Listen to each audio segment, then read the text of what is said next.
ዋው እጅግ የሚገርም መልእክት ነው።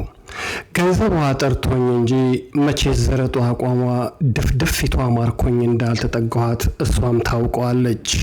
ገላዋ ገላይን ከለካ ቆይቷል። አቅፌ ከሳምኳት ወራት ተቆጥሯል። በዛ ላይ ልጅ መውለድ እንደማትችል ካወኩ በኋላ የመረም ማስጠልታኛለች። ውጪውን ኮረዳ ሴቶችን እያማረጥኩኝ ስሜቴን ለማስታገስ አብሬያት እያለው ረስቻታለሁ ብል ይቀለኛል። ዛሬ ደግሞ ቀለበቴን ደብቄ ህሉን ሳንከባልል አምሽቼ ድክምክም ብሎኝ ወደ ቤት እንደገባሁኝ ያቺ ዘባተሉ በነገር ተቀበለችኝ። ለመሆኑ ጣት ላይ ያለው ቀለበት የታደረከው? ከወትሯ ኮስተር ብላ ስትጠይቀኝ ድንግጥ ብዬ ጣቴን አየሁት። ቀለበቴ የለም። ስራ ቦታ ስታጠብ አውልቄው ምናምን ተንተባተብኩኝ። እውነት ለመናገር ቅድም ህሉ ልትመጣ ስትል አውልቄ ኮቴ ኪስ ውስጥ ማድረግ ይታወሰኛል። ሚስት ተብዬዋ ደግሞ ስለማታምነኝ በቀለበት አትደራደርም። በዚህ ጉዳይ ብዙ ጊዜ ተጣልተናል። ዳዊት ይህንን ቀለበት ነገ ካላመጣ ፊርማዬን እቀደዋለሁ፣ እንደውም ካንተ ጋር መኖር እያለች እንባዋ ፈሰሰ። ጸጥ አለች። ነገሩ እንደከረረ ሲገባኝ ኮቴን በረበርኩት። አሁንም ቀለበቱ የለም። በዛ ላይ እጅግ መሽቷል። ግን ደግሞ በሷ መሸነፌ ሲያንገበግበኝ ማታ መኪናዬን እያከነፍኩ በተክልዬ ቤተ ክርስቲያን ሳልፍ የጠዋቱ ለማኝ ፊቴ ላይ ድቅና አለ። መኪናዬን በፍጥነት አቆምኩት። ሳንቲም ስሰጠው አብሬ ቀለበቴን እንደሰጠው ጠርጥሬ ነበረ። ይቅርታ አባቴ፣ አንዴ ላናግሮት ከመኪና ወርጄ በትህትና እየጠየቅኩት። ምን ነበር? በዋዜማው ጥንብስ ብሎ ከመስከሩ የተነሳ እንደ ዛፍ እየተወዛወዘ እያየኝ ቆጣ አለ። አይ ቀን ሳንቲም ስሰጡት ቀለበቴን አብሬ። ውይ አንተ ነህ እንዴ? ጎሽ እንኳን መጣህ። ና አሁን ልትወስድ ነው? አዎ አፓፓ ይስጡኝና ስለመሸ ልሂድ። ካካካካ አረፈድክ ልጄ፣ እኔ ሸጬ ጠጥቼበታለሁ። አታየኝም ሞቅ ብሎኝ? ኩልትፍትፍ እያሉ ሲመልሱ ደሜ እጅግ ፈላ። አረቄ የጠበሰው ፊቱን እያየው ያመጧታል። የባለቤቴ ቀለበት እኮ ነው። እንዴት ይሸጡታል? ቀለበቴን ካላመጡ አሳስሮታለሁ። ኧረ ተው ትቀልዳለህ። እኔስ የሸጥኩት ቀለበቱን ነው። አንተ አለ አይደል ትዳርን የሸጥክ።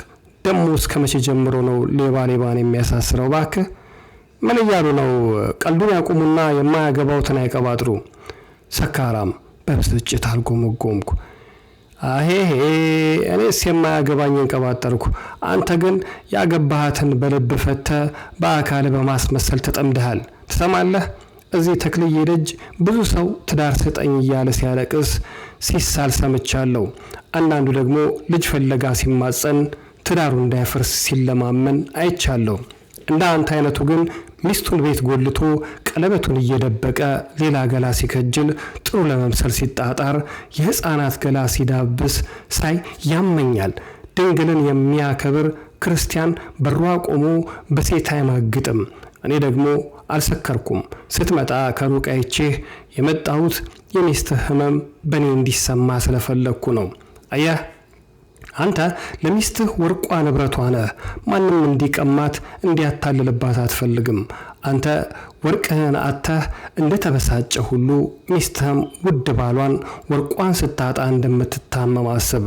በላውን ቀለበትህን እንካ። ነገር ግን አስተውል፣ ይህ ቀለበት ክብ መሆኑ ፍቅር መነሻና መድረሻ ጽንፍ የሌለው መሆኑን እንድናስብ፣ ትዳር ደግሞ እስከ ህይወት ፍጻሜ የሆነ ጥምረት እንደሆነ እንድናስታውስ የተሰራ ነው። ሲያልፍም ቃል ኪዳንህን የምታንጽበት ታላቅ ምስጢር አለው። አሁን ወደ ሚስት ተመለስ። ነገ በጠዋት ልብህ ንጹህ አድርገህ ለሚስት ይህንን ቀለበት እዚህ ተክልዬ ፊት አድርግላት። ደህና እደር። ሽማግሌው በቆምኩበት ጥሎኝ ሲሄድ ሰዓቱ ከሌሊቱ 6 ሰዓት ይላል። ልክ ስገባ ለወረውርላት ባሰበም ሶፋው ላይ ተኝታ ሳያት ግን ነገሩን ትቼው ተኛው። ያው ቀለበትሽ ለዚሁ አይደለ ስትጨቃጨቅ የነበረው? በጠዋት ተነስቼ በሶፍት የተጠቀለለውን ቀለበት እየወረወርኩላት። ዳዊት እየቀለድክ ነው። ኤኮ ነሐስ ነው። ለምን ከሸጥከው አትነግረኝም? ምን ነካህ አለችኝ። ደንግጬ እጇ ላይ ያለውን ቀለበት ሳፈጥበት እውነትም እጇ ላይ ያለው ነሐስ ነው። ሰውነቴ በንዴት እየተንቀጠቀጠ ሰውየውን ለማነቅ ስጣደፍ ሚስቴ ከኋላ የተከተለኝ መጣች። ተክልዬ ቤተ ክርስቲያን ፊት በተጨናነቀው መንገድ ለማኝ ሽማግሌ የለመደው ቦታ ላይ ቆሞ እየለመነ ያስኩት። አንተ ሽማግሌ ያምሃል? ምንድነው የፈለከው? ቆይ እኔማ የፈለኩት ያንተን ማስተዋል ነው። ቀደም ብትረጋጋና ብትሰማኝ አሁን ባልተናደድክ ነበር። ትዳር በግልፍተኝነት በችኮላ አይመራም። እኔ በሶፍት ጠቅልዬ የሰጠው በቅርጹ ወርቅ ይምሰል እንጂ ዋጋው የረከሰ ነሐስ ነው። አንተም ነጭ ለበስክ እንጂ ውስጥህ ነሐስ ነው። ሰውነት የለም። ወርቅን ያስወደደው እኮ በመቃጠል በመቀበር ውስጥ አልፎ ስለሚያንጸባርቅ አይደል? ቀለበተም ትዳር በፈተናና በችግር ውስጥ አልፎ እንደሚያንጸባርቅ ይመሰክርልሃል። ልጄ ወርቁ ይሆንና አንተም ልብ ግዛ። ስለ ተክልዬ ብላችሁ ታረቁ። ሽማግሌው ወርቁን ሰጥተውኝ በፍጥነት እግሬ ስር ደፍት ሲሉ ደንግጬ ቁልቁል አየኋቸው። እኔ ለትዳር ያልሰጠሁትን ክብር እሳቸው አክብረው ወድቀው ሲለምኑኝ ሳይ ልቤ ትር አለች። አባባይን እባክዎ ይነሱ። ይኸው ከዚህ ወዲህ ከሚስቴ ውጪ ላልሄድ በተክልዬ ፊት ቃል እገባለሁ። አባባን አስነስቼ ቀለበቱን የሚስቴ ጣት ላይ ሳጠልቅላት እቅፍ አደረገችኝ። አባባም ተጨመሩ። በተክልዬ ቀን ትዳሬ እንደ አዲስ ታድሶ ታቦቱን አንግሰን ወደ ቤታችን ተመለስን።